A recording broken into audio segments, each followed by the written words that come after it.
Good morning students. Business environment की आज की क्लास में आप सब बच्चों का स्वागत है। आज से अपन यूनिट नंबर 4 स्टार्ट कर रहे हैं और यूनिट नंबर 4 के अंदर अपना जो लेक्चर नंबर 29 है वो अपन आज से स्टार्ट करेंगे। तो आज का जो टॉपिक है वो है बिजनेस एनवायरनमेंट से रिलेट करता हुआ एक्सचेंज रेट्स। तो एक्सचेंज रेट को यदि अपन समझने की कोशिश करते हैं कि एक्सचेंज रेट क्या होती है। देखिए, एक्सचेंज रेट क्या है? किसी भी कंट्री की करेंसी की value in terms of other currencies. कि आज अपने कंट्री की जो करेंसी है, चाहे वो रुपया चलती है, चाहे अमेरिका में डॉलर चल रही है, यूरोप के अंदर आपके यूरो चल रही है, ब्रिटेन के इंग्लैंड के अंदर आपकी स्टेरलिंग एंड पाउंड चल रही है, तो उस करेंसी की वैल्यू अदर कंट्रीज़ की करेंसी की वैल्यू में कितनी है, ये हमें मालूम चलता है एक्सचेंज रेट से। यदि हर कंट्री की मानते हैं कि हर कंट्री की जो है एक खुद की करेंसी होती है और जब वो इंटरनेशनल ट्रेड करता है, बिजनेस करता है, तो वहाँ पे उसको करेंसी के बीच में ही ट्रांजेक्शन करना पड़ता है। वहाँ पे ये एक्सचेंज रेट उस देश की करेंसी की वैल्यू को एनालाइज करने में मदद करती है। मान लेते हैं कि एक यूके का प्रेसिडेंट एक रेसिडेंट है और उन्होंने क्या किया, उन्होंने गुड्स खरीदे कहाँ से? फ्रांस से। तो अब क्योंकि फ्रांस जो है वो यूरो की करेंसी के अंदर आता है, तो अब जो है यूके के बंदे को, फ्रांस की पर्सन को यूके के यूरो के अंदर क्या करना पड़ेगा? करेंसी देनी होगी। तो इसके अंदर क्या है, जो जो पर्सन जिसने इंपोर्ट किया है, यूके का जो रेसिडेंट है जिसने गुड्स को ख़रीदा है, उसको यूरो की करेंसी में पेमेंट करने के लिए अपनी यहाँ की करेंसी को एक्सचेंज कराना पड़ेगा। तो देयर फॉर क्या देखा जाता है कि there must therefore be an exchange rate. तो स्टेरिंग और यूरो इन दोनों के बीच में करेंसीज तभी हो पाएंगी जब वहाँ पे कोई एक्सचेंज रेट होगा। Likewise there will be exchange rate between sterling and all other currencies. तो ऐसे ही पाउंड हो चाहे स्टेरलिंग हो, अगर वो किसी और कंट्री के साथ बिजनेस करना चाहेगा तो उस कंट्री की भी कोई ना कोई क्या होनी चाहिए? एक्सचेंज रेट होगी।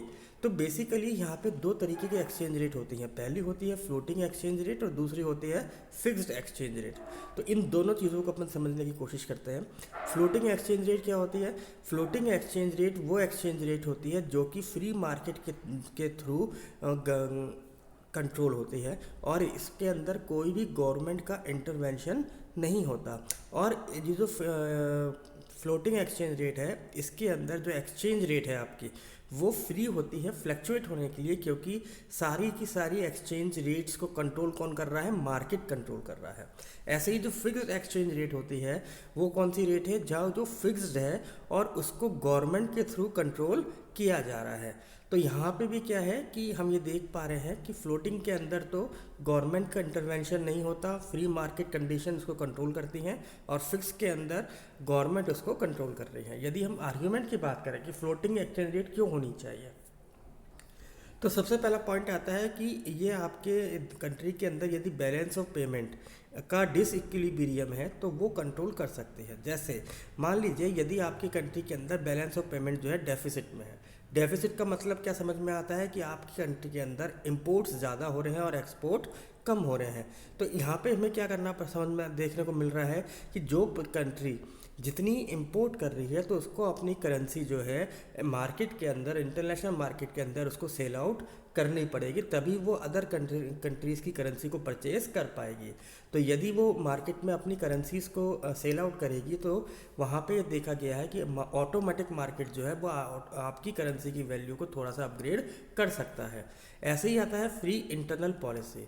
फिर एक्सचेंज रेट के अंदर क्या देखा जाता है फ्लोटिंग एक्सचेंज रेट के अंदर, कि यदि आपका बैलेंस ऑफ पेमेंट डिसइक्विलिब्रियम है और आपकी करेंसी जो है एक्सटर्नल प्राइस से इफ़ेक्ट हो रही है, तो यहाँ पे government without any problem of external constant वो अपने देश के अंदर इंटरनल पॉलिसी को इम्प्लीमेंट कर सकती है।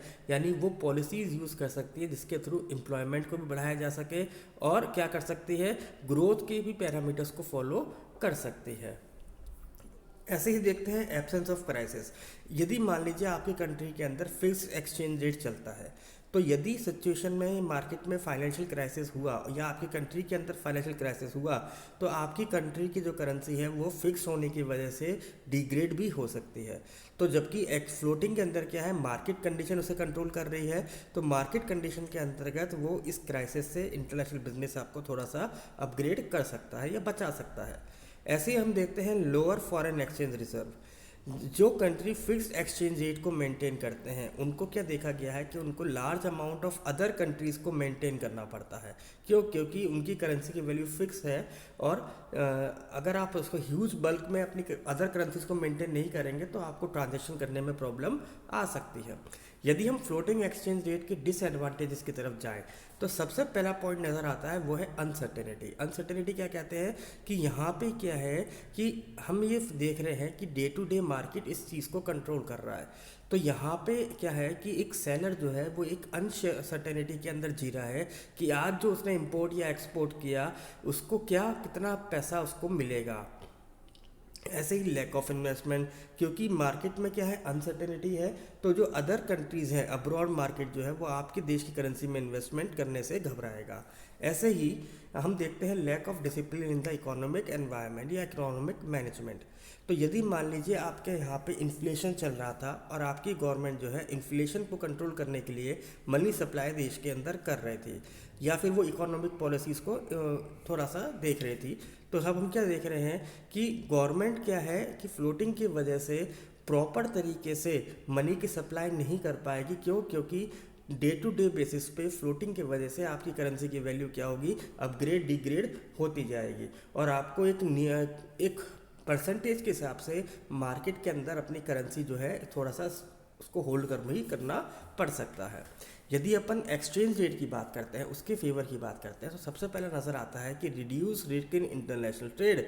क्योंकि जो हमारे यहाँ अगर फिक्स रेट है तो जो बायर और सेलर है वो इजीली इंटरनेशनल मार्केट में फ्यूचर के बिजनेस को भी परफॉर्म कर सकते हैं। क्यों? क्योंकि उनको पता है कि मार्केट की जो अपनी जो करेंसी की वैल्यू है वो फिक्स है। दूसरा क्या देखा जाता है कि इकोनॉमिक डेवलपमेंट के लिए भी हम फिक्स रेट पे ही भरोसा करेंगे। क्यों? क्योंकि कंट्री के अंदर प्रॉपर मनी की सप्लाई करनी है, और जब तक इन्फ्लेशन कंट्रोल नहीं आता वहाँ पे हमें इस मनी की सप्लाई को कंट्रोल करने के लिए जो भी पॉलिसीज़ बनानी है वो हम करेंसीज़ की वैल्यू को फिक्स होने पर ही बना सकते हैं। फिर आता है आपका fix rate should eliminate the destabilising the speculations. तो स्पेकुलेशंस क्या है कि फ्यूचर में क्या होगा, करेंसी की वैल्यू क्या होगी क्या नहीं होगी, कि तो कंट्री जो है वो न्यू पॉलिसीज़ को इम्प्लीमेंट करे या नहीं करे, इन्वेस्टमेंट लोग करे या नहीं करे। तो इसी पर्पज से देखा जाता है, क्योंकि अगर मार्केट में आपकी करेंसी की वैल्यू फिक्स्ड है तो आपकी स्पेकुलेशन जो है वो भी कंट्रोल की जा सकती है। स्पेकुलेशन भी क्या होगा कि कुछ समय के लिए ही वो आप कर पाएंगे, लॉन्ग टर्म पर्पज से आप स्पेकुलेशन नहीं कर सकते। ये भी थोड़ा सा आपके लिए फ़ायदा है। अगर हम डिसएडवांटेज की बात करें तो सबसे बड़ा डिसएडवांटेज क्या आता है फिक्स में, कि आपकी कंट्री के अंदर बैलेंस ऑफ पेमेंट को हम डिसइक्विलिब्रियम को एडजस्ट नहीं कर सकते। कारण क्या है? क्यों? क्योंकि आपके यहाँ क्या है फिक्स्ड रेट की वजह से कि जो डिमांड है उसके लेवल को मेंटेन करने में प्रॉब्लम आएगी। ऐसे मान लीजिए अगर डिमांड जो है कम हुई आपकी करेंसी की, तो और मतलब क्या हुआ कि लोग आपके यहाँ पे चीज़ें कम इंपोर्ट कर रहे हैं, तो आपकी जो करेंसी की मार्केट की वैल्यू है वो भी क्या कॉम्पिटिटिव मार्केट की वजह से अपग्रेड नहीं हो पाएगी, डिग्रेड हो जाएगी। अगर हम देखते हैं कि large holding of foreign exchange reserve required, तो फिक्स्ड के अंदर हमें एक बहुत बड़े अमाउंट के अंदर अपनी करेंसी को या फॉरेन रिजर्व को मेंटेन करना पड़ेगा, क्योंकि हमें पता है कि हमें कितना अमाउंट ऑफ पेमेंट उनको बाद में लेटर ऑन करना पड़ सकता है। ऐसा ही जो गवर्नमेंट होती है वो फ्री नहीं है फिक्स रेट के अंदर। कारण क्या है कि यदि उसको एक अमाउंट या एक करेंसी के जो परसेंटेज है उसको मेंटेन रखना है, तो वो वहाँ पे फुल्ली तरीके से अपने कंट्री के अंदर एम्प्लॉयमेंट या ग्रोथ की जो पॉलिसीज़ हैं उसको वो इम्प्लीमेंट फ्रीली नहीं कर सकते।